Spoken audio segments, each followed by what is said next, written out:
I would yield to Mr. Langworthy. Thank you, Madam Chair. Chairman Comer, I welcome back. I think our colleagues on the other side of the dais would like us all to believe that the concern of rising crime in D.C., particularly youth crime, is purely a House Republican concern.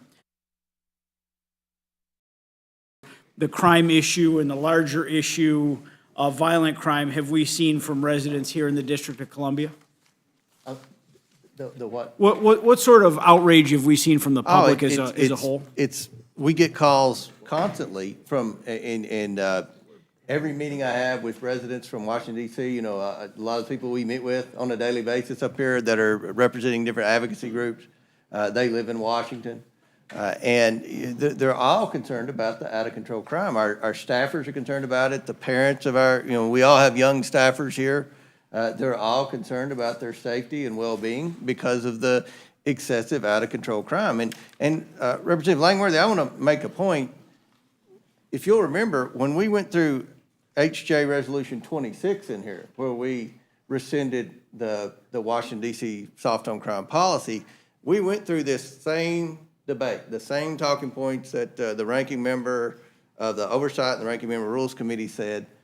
This bill was unnecessary, it was overreach, and it was a joke. 30 Democrats joined with Republicans on the floor to pass it. Then it passed the Senate overwhelmingly, and Joe Biden signed it into law. So we've already been down this road once, and I think it's clear the American people, the residents of Washington, D.C., the American people, the visitors to our nation's capital want to see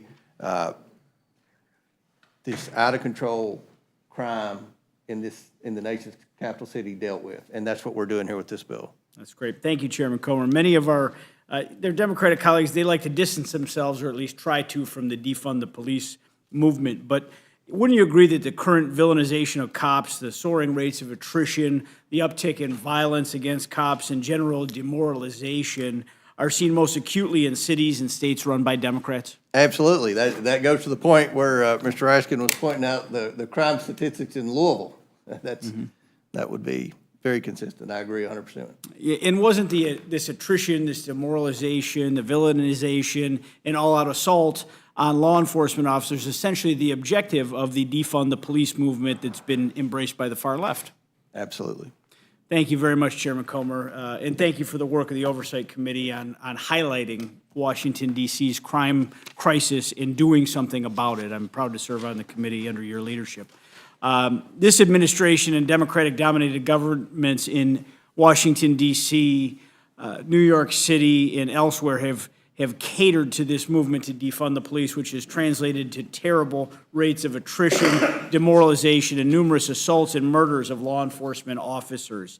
And today, the left has achieved what they sought out to do for years. They've villainized good, hardworking men and women in blue, and they made it possible for those who keep our community safe. They've made it impossible for those who keep our community safe to do their jobs. And there's a reason that the family of the slain NYPD officer, Jonathan Diller, told New York Governor Kathy Hochul that she has blood on her hands.